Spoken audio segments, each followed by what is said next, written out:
Batman and Spawn have always been two of my all-time favorite superheroes, and to see them in the same comic just brings my heart so much joy. And when I did the last video on the first Batman and Spawn crossover, I had such a good time going through that entire story, kind of telling you about the wackiness that Frank Miller brought to that, and I couldn't be more excited to bring you guys the next one, Batman and Spawn War Devils, not even by Todd McFarlane himself, but I'm more excited to show you guys because this one is actually very good. It gives both of the characters a lot of light. It doesn't kind of dog on Batman the entire time. Both characters are fleshed out in surprising ways, and I think they both hold true to their character more so in this comic book. It's a little less silly, it's a lot more gritty, and its subject matter is really interesting. It actually deals with the lost colony of Roanoke, what actually happened there, and what is about to happen to Gotham City. Now, instead of sending Batman to New York, we're gonna send Spawn over to Gotham after he finds out that this man that he assassinated back when he was still Al Simmons has seemingly come back from the dead. And while all this is going on, Batman is just kind of tracking down this terrorism act. These people have been ordering bombs from the harbor, and you can tell that they're all tied to Bruce Wayne real estate. But I think the best thing about this comic book is the artwork itself. It almost looks like it's all drawn with marker. It has a very human touch to it. It's extremely colorful and vivid, and overall it was just really well done. Now, the new collected version did just come out. It's about $20, and I do think you all should pick this thing up and go support it, so maybe after December when the new one shot comes out, we can continue to get a few more of these books. But I gotta say, I'm so happy to have this thing. It's so nice to have a hardcover edition. I do own the two originals from the 90s, and while I love having those in my collection, I hate to touch them. I don't want to wrinkle them. They're like little relics of time, little pieces of my childhood, and I'm so glad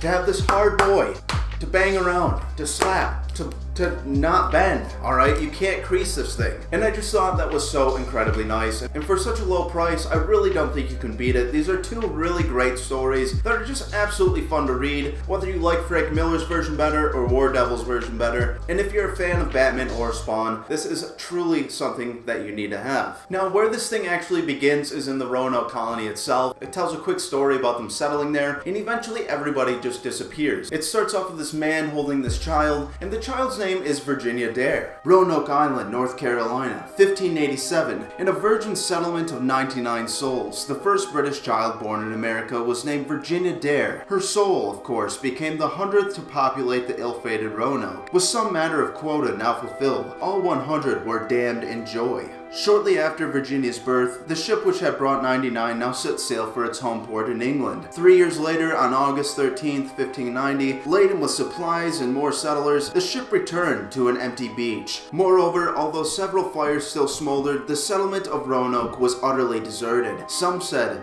the graves were empty, but the crops had not failed, game was still bountiful, and the local natives were friendly. Indeed, there were no signs of violence, nothing but a single word carved or burned into an old tree trunk, far higher than any man could reach. A single mysterious word, and one other clue. And as we're looking at these panels, you look up in this tree, and it says Croatoan. Now, why this word feels so familiar to me, I have no idea. I don't know if there's some kind of character out there that I've watched before, but I just can't put my tongue on it. But this is carved up in a tree, and this is going to be a running theme through the entire book. And as they're kind of talking about these missing settlers, you get to see this giant bird-eye view over this missing colony. And what you see is a ginormous pentagram carved out through the entire forest around the city. Now, Roanoke is a very interesting topic. It's not something that I know a ton about, but I do believe that it is based in reality, right? Of just a settlement village that everybody in it had suddenly disappeared. I guess we'd have to look more into that, and I probably shouldn't talk about it too much, but I thought this was just such a cool concept to go off for this book, and an interesting way to introduce an entirely new villain to the story. Now, after this, we get to see this giant oversight of Gotham City. There's blimps in the air. There's actually tons of blimps. There's like probably 20 goddamn blimps hanging up in the sky. I don't know why. I don't know if they're all for advertisement, but they're up there. But this is all some very beautiful artwork, and this is where I say that this all seems to have a touch of human in it. You can see the mistake. It's almost like an amateur job with a very professional touch. And I also gotta say, with this new book, I think the only main difference in this thing is that a lot of the artwork seems to be a lot brighter. It's almost as if they turned the contrast up to whereas the older books are a little darker, a little grittier looking, even though all the artwork is the same. And this kind of bothered me at first, but as we get to the end pages of this thing, I think it does it a lot of justice with all the reds and the greens and the grays. They definitely stylized this thing and just made everything pop out to the eye. And never in my life did I think that we would get a remastered version of this. I usually only see this in video games. games, but now that I've been in comics for almost a year now, I'm seeing that they do this quite a bit with the Death of Superman 35th anniversary and all sorts of different stuff. And I think that's really cool that artists come back and kind of touch things up and add some more arcs into it. But as we're getting this beautiful landscape shot of Gotham, something down in the streets is brewing, and we get to see a young Bruce Wayne undercover with a fake mustache. I'm telling you, Malone, no one's seen Virgil Dale in 3 months! And considering the big-time apes he's been hanging with, I don't want to see him. Thing is, pal, I'm also working for those self-same apes. You are? Matter of fact, I just came from them giving me something for Virgil. Hey, I told you, Matches, I ain't involved in whatever he's been in. And we see Bruce with his fake mustache on pull out this giant wad of cash. Obviously, this isn't from the self-same apes that he's talking about, and he kind of hands it to this man. And why this man for 1 second calls him Malone and the next he's calling him Matches, I have no idea. I'm guessing there's some kind of Bruce Wayne alter ego that he's used in the different comic books, and that's probably what they're drawing from. But I myself have never heard this, and I just thought, Matches! Yo, Matches, we got a case for you! And what a fun voice that is. Was just a neat idea that Bruce Wayne would infiltrate these people. 3 alter egos now, alright? Bruce Wayne, Batman, and Matches Malone!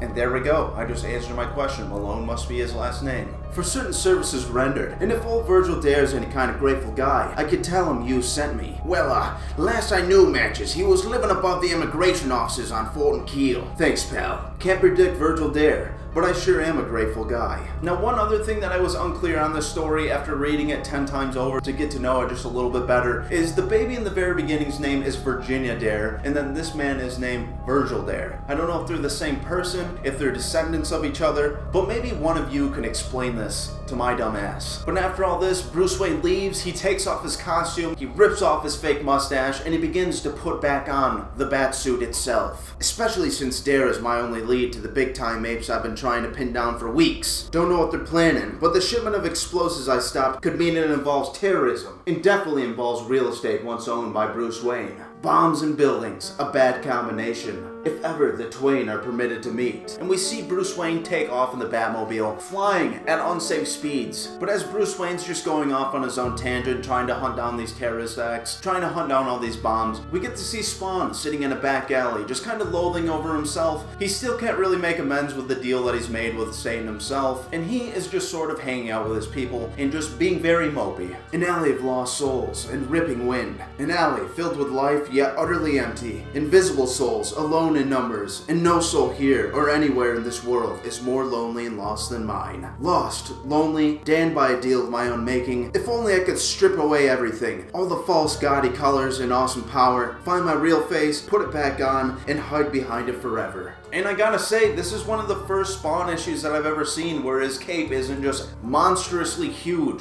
big enough to cover the entire side of a skyscraper. And that goes for Bruce Wayne too. Usually when he pops up in one of these Spawn comics or any Todd McFarlane thing, we're getting some kind of elongated cloth. This man is obsessed with billowing capes. I could only imagine what this dude's house curtains must look like, but I just kind of found that to be interesting. But as Spawn is ripping off his mask and wishing for better days, wishing for his love life to come back, for his wife to return, and for his life to come back to normalcy, we get to see Batman kind of chasing down Virgil Dare in his car. He sees him coming out of the building, and he just starts kind of hightailing, escorting around the city, until eventually Virgil Dare stops at this building, and Batman exits his car, and he starts shooting his grappling hook, and he is airborne. Time to follow more discreetly, and from the vantage of a bat. Here, Gotham Tower, posthumously completed legacy of Simon Vesper, a dead man's dream. And once Batman has come to this enormous tower, one that he used to own, one made by a man who's been gone for 6 years. We cut back over to Spawn, and he is beginning to regain some of his memories, and it holds to be a very good segment of the book. The artwork here is also well done. I love how the gun looks. It looks like something out of an old video game, like XIII,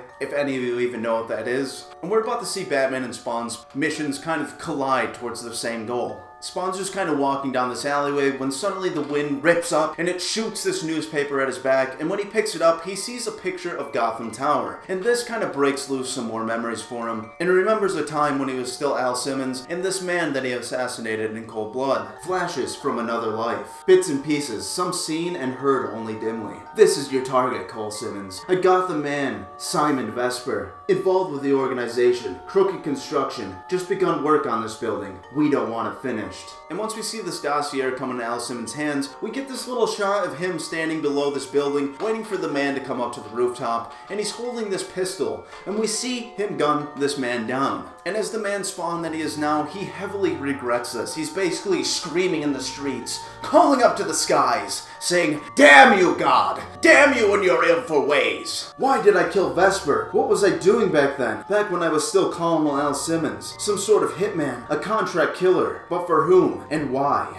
Gotham. Maybe there's another piece of the answer. And like I said, instead of sending Batman to New York, we are sending Spawn into Gotham. Now, I think this is very interesting. I would like to see some more one-shots where Spawn comes to Gotham and just kind of fights off some of Batman's enemies. I'd love for him and Joker to meet. I think that would be absolutely perfect. Maybe the Joker and the Violator teaming up to take down Batman and Spawn. And I can only hope that that's what the new one-shot is going to be about. I've seen some cover art, and that does seem like that might be the case, but we just cannot know until that thing actually comes out this December. But as Spawn is heading into Gotham, we are returned to Virgil Dare, and he's just kind of setting up these preparations, just kind of getting all these bombs in place for his secret client. You got all the explosives in place, everything's set, Mr. Dare, and we don't want to disappoint him. We want booms, not fizzles. That shipment we lost was nothing but overkill, Mr. Dare. We already have more than enough bang for their bucks. And suddenly we cut back to Batman. He has been tracking down Virgil Dare this entire time, and he wants to know what the plans are. He needs to know that Gotham City isn't about to be burned to the ground, and this is what this man is best at. Alright then, let's run through it one more time. I follow Virgil Dare, and I find the ghost of Simon Vesper, plunging me back into a case that's haunted me for 6 years. I was trying to get a line on Vesper's involvement with the crooked construction deals, followed him to this very site, just in time to see his head disintegrate. And we actually get to see that Batman was there the day that Al Simmons burst this man's head from 7 yards away, and Batman even says that there is basically nothing he could have done about this. He knew that even if this man wasn't a complete professional assassin, that he would have never been able to catch up to him. But the point is that Batman knows that Simon Vesper has been dead for 6 years, and he doesn't really understand how Virgil Dare is working with this man, and he basically just says screw it. He walks right up to him, he knocks out both of his guards basically instantly. There's nothing that they could have done. Batman is one hell of a martial artist, and he just confronts him. Virgil Dare, what are you doing here? Exactly who are you working for, and why did they purchase buildings from Wayne Corp? Alright, so I'm working for Simon Vesper. Nothing illegal about that. Vesper's dead. Hey, without a body, he ain't nothing but missing. Besides, he left detailed instructions in the event of his death or disappearance. A regular 6-year plan, which ends with the opening of this building, the realization of his dream. I've been working with his organization to make that dream come true, and it's about to happen. Vesper's organization is dirty. Always has been. You got nothing on him, and nothing on me neither. You want to take me in? Let's hear the charges. Otherwise, get out of here before I press charges for trespassing and assault on our security people. And Batman, a man of the law, basically realizes that he may have done wrong here and that there really is nothing you can do. It's not illegal to work with these people. Simon Vesper was never a criminal, at least not one that he could officially categorize as one, and he leaves. He says, "You wouldn't dare, but only for now. I'll be back." And it just shows how far Batman will go to continue to follow the law. Even later on through this book, you know, the man's basically trying to take a demon into jail. But we will come to that. And we are cutting back to Spawn. He is in Gotham City, and he is just doing what Batman does best. He's looking down at the city from atop of a steeple. Strange to be back in the city, on a mission much less clear than my first. Other than finding Gotham Tower, I don't even know what to do. But there's evil here. I can feel it, powerful, and poised to work its way. And suddenly we are cutting to this graveyard. We're starting to see all these skeletons kind of burst out of the ground, and I absolutely love the coloring in this story. I think War Devil's aesthetic is just so good. It's very colorful, and it's just very pleasant to look at. We start seeing all these like purple beams kind of engrossing all these people, and suddenly as this is going on, we see an entire man come out of the ground, and it is Simon Vesper himself, and he looks incredibly evil. He's staring directly at you from the panel, and I can only think, oh shit, what is about to go down with this man? A long sleep, but at last the dream is complete, just in time for the party. And now we kind of just see Batman and Spawn in two different places. They're both kind of looking at the same news broadcast as they're talking about how this man, Simon Vesper, has seemingly come back from the dead, and how this is some kind of coincidence, and nobody really knows what's going on, but there is plans for Simon Vesper to finally open the building that he's been working on for basically his entire life, and everybody just wants to kind of know where this man has been this entire time. They don't know if he faked his death in order to concoct some new building plans or something like that, but it all just doesn't really make sense to anybody at all. But where has he been for the intervening 6 years? The tower's the key. I'll find the answers there. Vesper, the man I killed, alive again, and the evil, whatever it is, whatever it wants, is in the tower. And this is basically how Batman and Spawn are going to come to meet each other once again. Now, this isn't canonical with the other one. I read this as a kid, so I didn't really remember much when I did back into this thing, but I kind of thought that after the first video I did, that maybe when I read this, they would actually remember each other a little bit. And I'm actually a little grateful that they didn't, as Batman was just such a total asshole in that one. And if you don't know much about that, please go check out my other Batman vs. Spawn video. I believe it's called That Time Batman Met Spawn. And just kind of see what Frank Miller has done to the Batman, alright?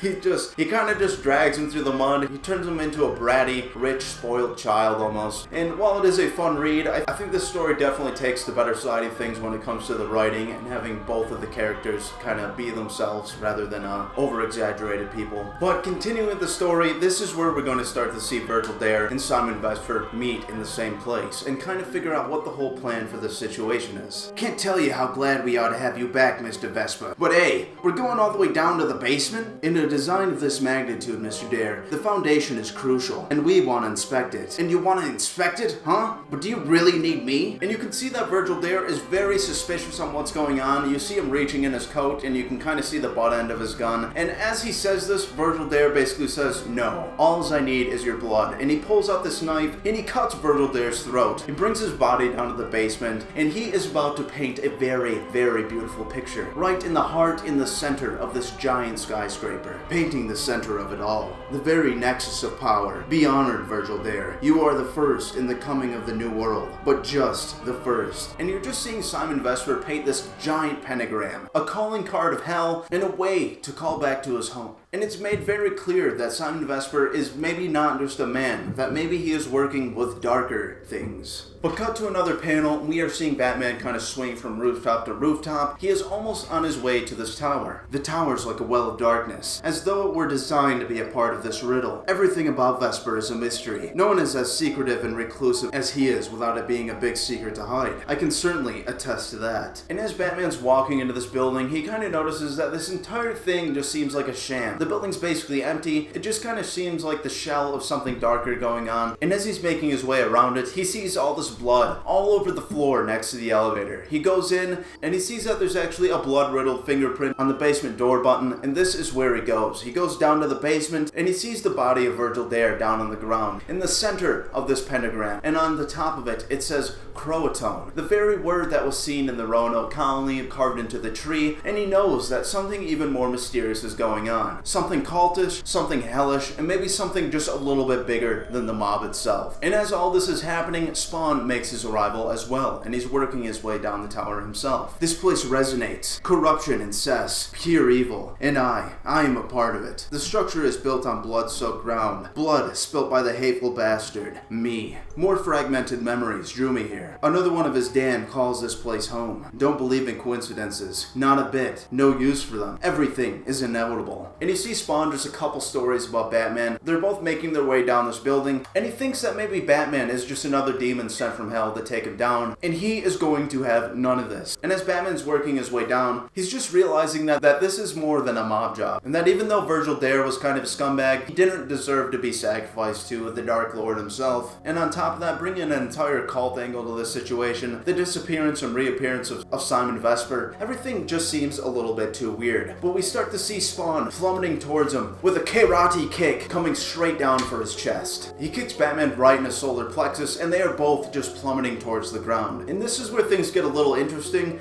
as in the first issue of the Spawn and Batman crossover, Spawn basically beats the shit out of Batman. He basically just ragdolls him, but it's kind of flip-flopped here. And I thought that was kind of cool that their roles are a little bit switched. I don't know if that was intentional to kind of go against Frank Miller's version, or if it's just a coincidence. So he sent another one of you losers. Or are you here on your own? What is it you want from me? You want my heart? You want my soul? Spit it out. I'm tired of these games. I don't know what the devil you're talking about. And you can see that Batman Batman's just kind of like, what the hell was going on, man? I was right on the cusp of this whole situation, and he basically elbows Spawn right in the head. He gets the upper hand, and he grabs his flagpole and just does a little flippy-do down to the ground. You talk like we've met before. I've met your kind. He's sent legions of them. I'm tired of the tests and taunts. When you see him, tell him you failed. Tell him he's going to have to sentence somebody tougher. And you see Spawn just kind of conjuring his awesome green beams in his hand. These powers brought up from hell, surging through his body, and when he actually tries to shoot these things at him, it doesn't work. His power depletes, the green orbs go away, and I don't know if this is because the powers can tell that Batman is not the wrongdoer here, that he is not a demon from hell who needs to be vanquished into dark pits. But Spawn is shocked, and he's actually very nervous about this. You're still here? Where did you expect me to go? That's never happened before. My powers fail me. Is that venal slime lord setting me up for the final act? And we get to see Batman returning this fatal kick to the solar plexus, and Spawn is just plummeted to the ground, and he is the ragdoll lead this time. I don't know who you are, or who you think I am, but this is my city, and you're going to tell me what's going on. Pain. Real pain. I'm getting the living crap kicked out of me, and I feel alive. And as Spawn is getting what's coming to him, he's actually enjoying this a little bit. He's met an opponent that can actually keep up with him, and he knows that Batman is not his enemy. He just kind of lays on the floor as Batman is standing very gloriously above him, and Batman just basically gives him the what for. Why are you in Gotham? And how soon are you leaving? You're new at this, aren't you? Simon Vesper, I'm here for him. The building reeks of him and his power. This building is definitely a mystery. Vesper's dream project, and yet it's nothing but a shell. And there's the electrical generators in the basement, big enough to power half of Gotham downtown, and the pentagram. And Spawn just kind of looks up, and he gives this weird little look, and he just says, the pentagram? And Batman proceeds to tell him about how this pentagram's painted in blood, and then eventually they come to the point where they're trading names. Batman asks him what he can call him. He says Al Simmons, and Spawn vice versa. And this is just another reason why I like this one a little bit better than the other, is they don't spend so much time hating each other. Batman isn't just constantly trying to diss Spawn, telling him he's a stupid fighter, weak fighter, undisciplined,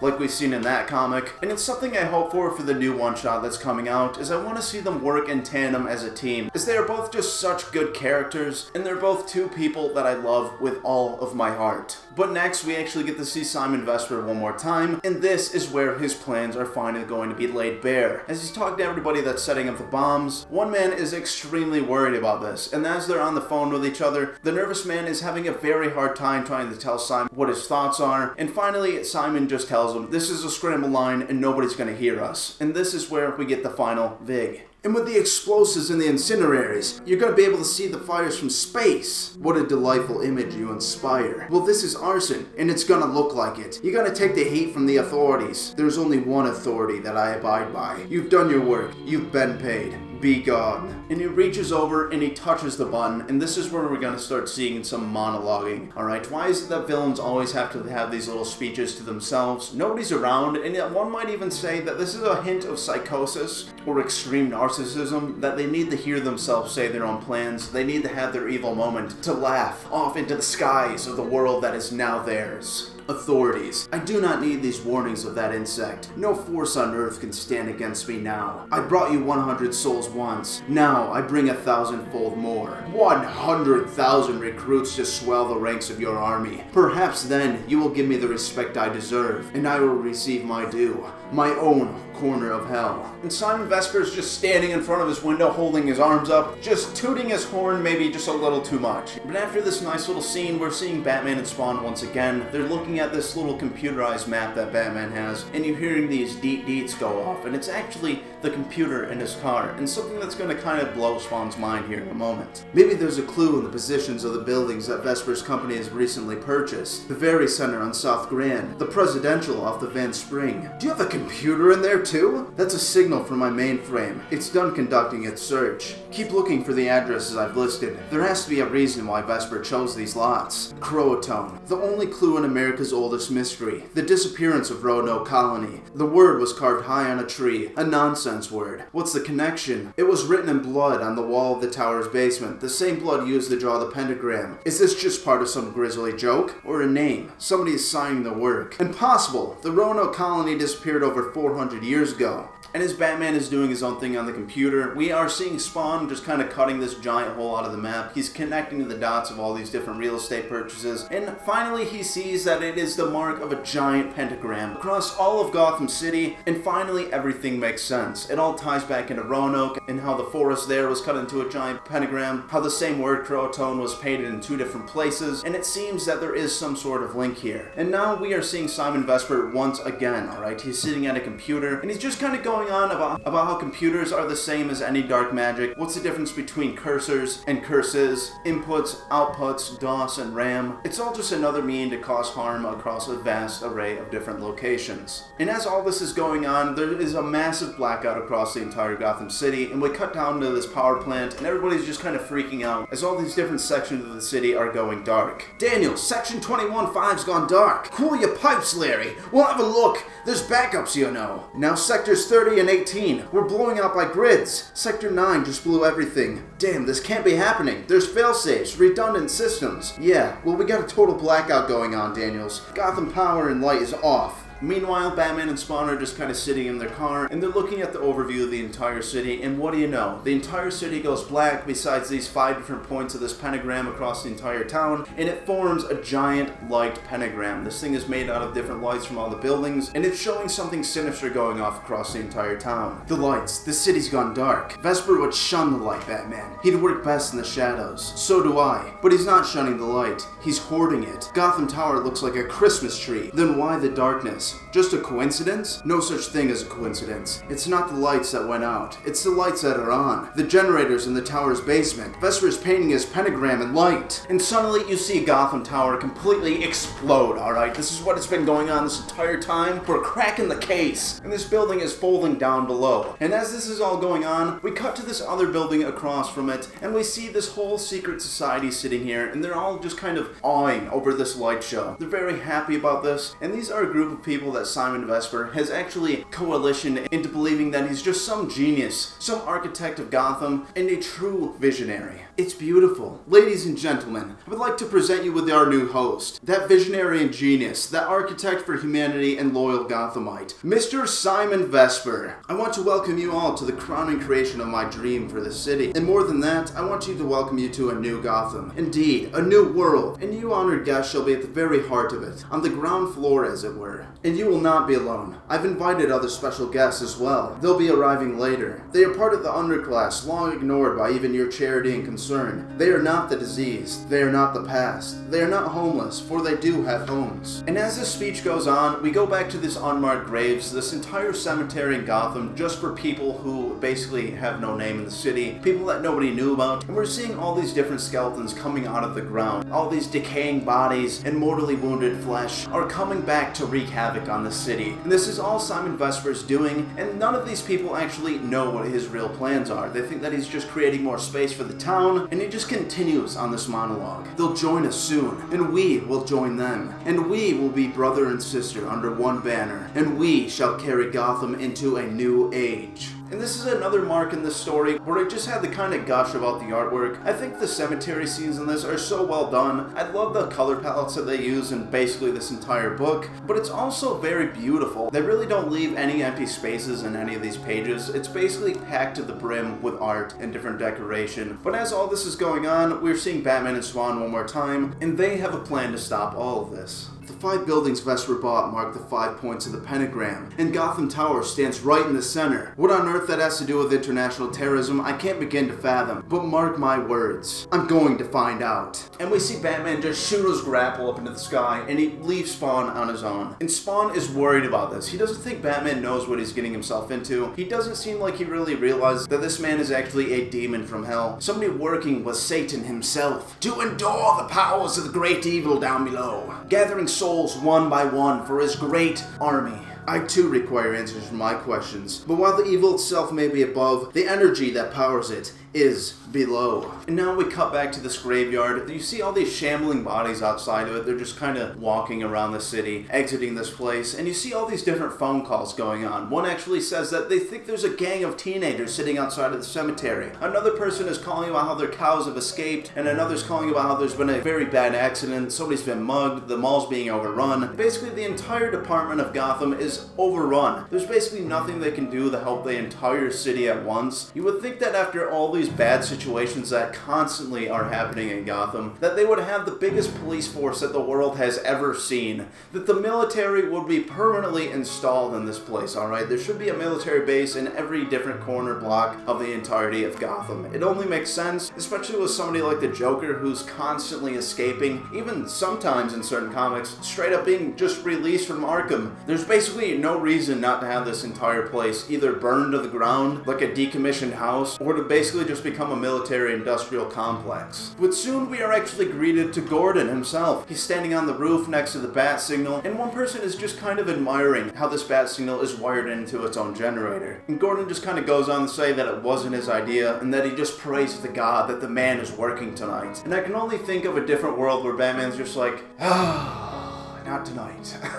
Tonight I'm gonna hang out with Alfred. But you see the bat signal going off in the center of the town, and this is the time for Batman to shine. This is sheer insanity. What can Vesper even hope to gain from it? Prepare, for the dead shall join with the living, and with me striding at your head, we will enter the glorious blood-bought gateway to hell. What's he talking about? Show gratitude, you worms. Give praise, for soon your soul shall belong to him who is more evil than you can even begin to imagine. And Simon Vesper is not happy with this. He says, crazy? You think I'm crazy? And he pulls out both of his fingers, and he basically plucks this man's eyes out. And this is where this whole group of people, after seeing this whole building explode, this is the line, alright? This is where they're like, whoa, that's a little bit much, Mr. Vesper. No, in fact, completely the opposite. I'm a creation of reason, of cold, clinical logic. How quaint. I might have guessed Gotham's protector would show. Join the party, why don't you, Batman? And our Crusader of the Night enters the arena. I'm taking you in, Vesper. But first, you're going to tell me what this is all about. You blacked out the city. You blew those buildings. It's more than likely you killed Virgil Dare. Why, Vesper? Why the sway to occult terrorism? Who's behind it? And who's paying for it? And as this man with the plucked out eyes is just screaming bloody murder all over the floor, Vesper grabs this light post and he hurls it at the Batman himself. I've been damned a long time. Your turn is coming. And as Vesper and Batman begin their utter duel for humanity, we see Spawn down in the basement of the exploding building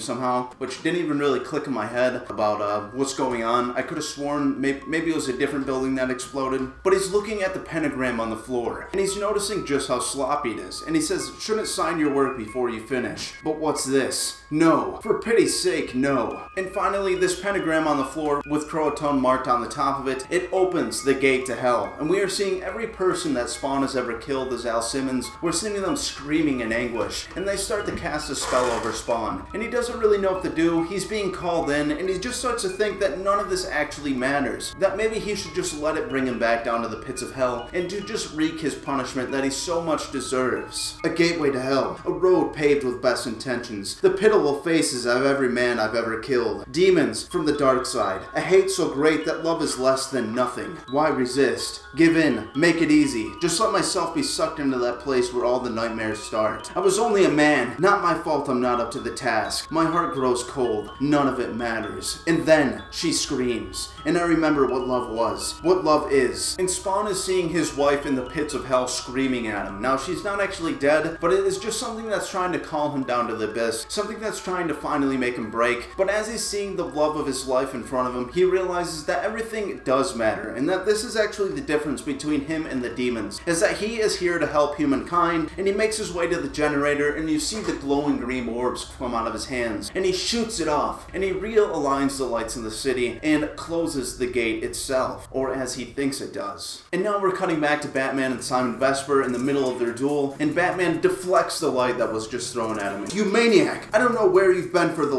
past 6 years, but you'll be spending the next 60 in Arkham Asylum. And this is where I kind of think that Batman's just a little bit ridiculous, is even a demon from hell. He's like, we're going by the law. You are coming to Arkham Asylum, and you are gonna serve your time. I don't think you quite appreciate, Batman, the gravity of your situation. And he throws a punch and sends Batman flying. He goes to him and he actually picks him up and he's holding him above his head. And this is where I think he's about to bane his ass, where I think he's about to just drop his spine down onto his knee and break his spine. But I'm not sure if this happens before or after that event in the comic book lore. But what a great scene this would have made. I'm not the physical weakling you know. I'm more. Much more. And he hurls Batman against the window and completely throws him into the next room. Exactly how much more I'll show you once we can spend a little time together in hell. You people stop. Don't listen to him. The place is on fire. Get out. One way or another, you are coming with me. Mortal worms, your fate is cast. And he starts seeing these awesome purple beams coming out of his hands. And this man, Simon Vesper, is transforming into a demon of hell itself. He's becoming this giant creation. And this is where he's about to show his final form.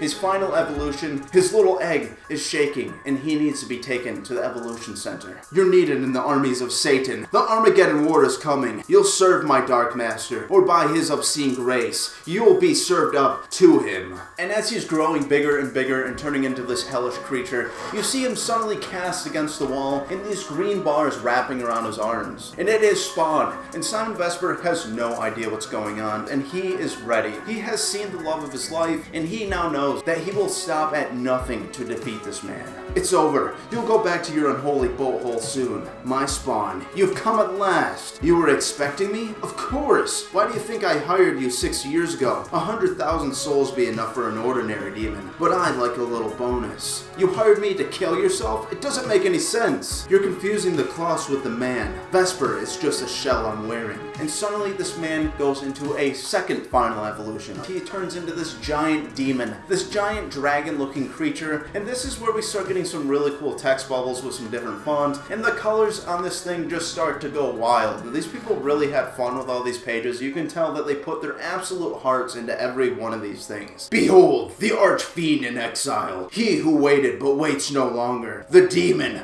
Croatone. Shall we dance? And this is where everything ties into place. Croatone the demon from Roanoke is now Croatone the demon of Gotham City. Croatone sees the future, Spawn. I saw you're coming to Earth. Saw my chance to make you mine. Yes, I hired the Mafia to hire you to murder Vesper. A blood sacrifice to stain the gateway site. My agent took the body and hid it till I would need it again, when the tower was complete. And Spawn's mind is completely blown, alright? This entire thing has basically just come full circle, and he's like, holy shit. You did all this just to capture me? And this demon lets him know not to be so boastful. Don't flatter yourself. I'm doing it because 100,000 souls will descend this night into the abyss. You are merely a welcome extra, an after-dinner mint to the banquet of hell. Even now, an army of living dead arises, prepared to slaughter every mortal within the bounds of my profane symbol, just as they did for 100 years. Laugh, Spawn. Be damned in joy. And this is where Spawn comes in. He's already been to the generator room, and he's already changed the complete lighting system of this entire place. No, Croatone, I spoiled your pentagram. And we get this awesome clip of the city. Instead of this giant pentagram, it is a giant green smiley face across the entire city of Gotham, a beacon of hope from a creature from hell itself. And I thought this was just such a beautiful symbol of Spawn, a man who has literally cast his own soul into the abyss and is just trying to do everything he possibly can to not abide by the laws of the Dark One, to utterly take back his place as a good person and change everything that he's ever done. Change the fact that he used to be an assassin of the government and just try to help all the people around him. You be damned in joy. You learn fast, young Spawn, but I have your experience of centuries. The pentagram was only needed to open the gate, not to keep it open. And this is where Spawn's kind of worried, alright? He did this whole thing. He thought this entire thing was botched from the beginning. He thought he had saved everybody, but it's just not the case. All the dead have now risen, and while he can't absorb the dead, he can absorb the living. And that's exactly what all these dead fiends in the streets are going to do. The bodies that have arisen from the graveyard, they're going to start attacking every fleshy subject that they can find and absorb their souls into Croatone himself so he can deliver them back to Satan,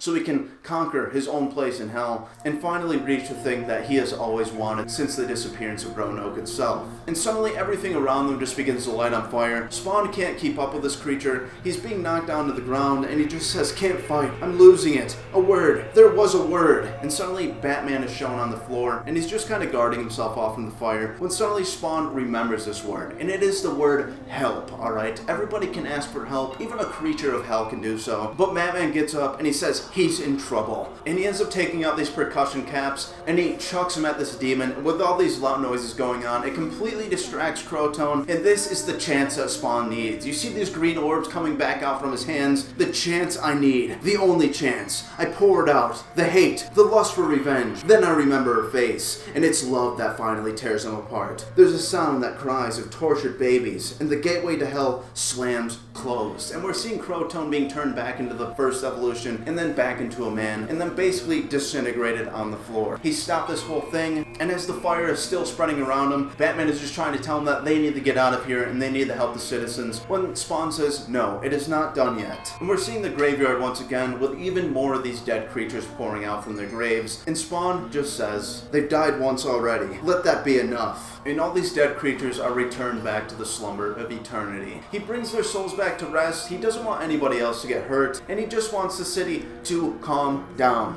And after all this, the tower is still on fire, and Batman and Spawn are just kind of sitting there, and what happened in there? Something evil. If you need a name, call it terrorism of the soul. You did that to the lights? A small smile in a grim world. It seemed apt. You know the darkness, Batman. What is it that makes one good and the next man evil? And this is where Batman says something interesting, and I'm almost positive this is something that Joker has told him. I think it might actually be something that he told him in The Killing Smile, but I cannot be sure. But I thought it was just so cool that he quoted this, and I think the ending of this story is so much better than the other one. It doesn't just end with Batman throwing a batarang into Spawn's head, even though it was cool, but I just really appreciate the relationship between these two, and I kind of hope that the one shot goes off of this, and that hopefully they'll remember the things that they've done together. That's beyond me, but somebody once said, "Good and evil are not determined by the intercourse of people with one another, but entirely by a man's relationship with himself. Now, if you'll excuse me, there's a city that needs me." And Batman shoots his grapple hook, and he goes off into the night, ready to help anybody that needs him, and Spawn really appreciates this. He actually looks at this man as the person that he wants to be, as a beacon of hope no matter what's going on, and he says, "A city, invisible souls lost in numbers. He gives, yet asks for nothing. A man who knows what his real face is and wears it without apology. The kind of man that I will be."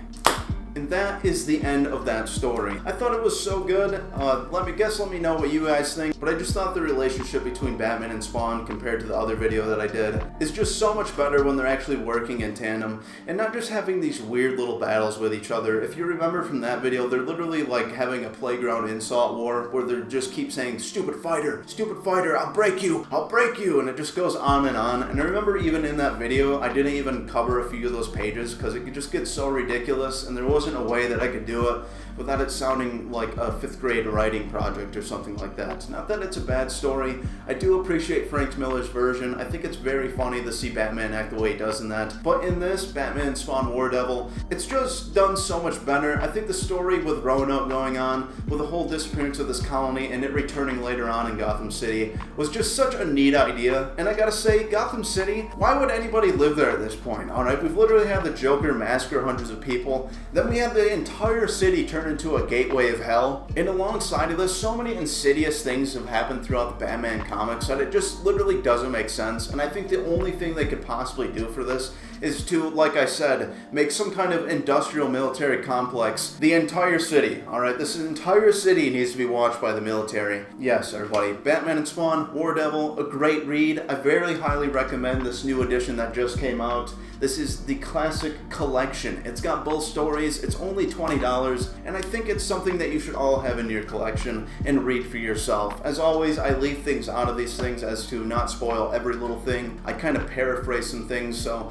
the writing may be a little bit different if you read it yourself, and you won't be interrupted by me explaining situations every 5 to 10 seconds, so that might be good unless you enjoy that, and if you do, I very much thank you guys. But yes, everybody, this video is going to take me a long ass time to edit. I'm already past an hour some recording. I bet this is going to be one of my longest videos yet, but I had a lot of fun with it. This is a story that I literally read like 10 times in the past 2 weeks, just trying to get myself known with it so I know what's coming, so I can explain things, and I really hope you guys enjoyed. So if you did, leave a comment down below, talk to me there, let me know some stories you might like to see next, and thank you all so much for watching. It's so cool seeing you all in the comments, and I hope you guys are enjoying the content, and I couldn't be more excited about this channel and the things to come. So, once more, from the heart, this has been Batman and Spawn War Devils, and I hope you enjoyed, and have yourself a fantastic night, and I will see you on the next episode.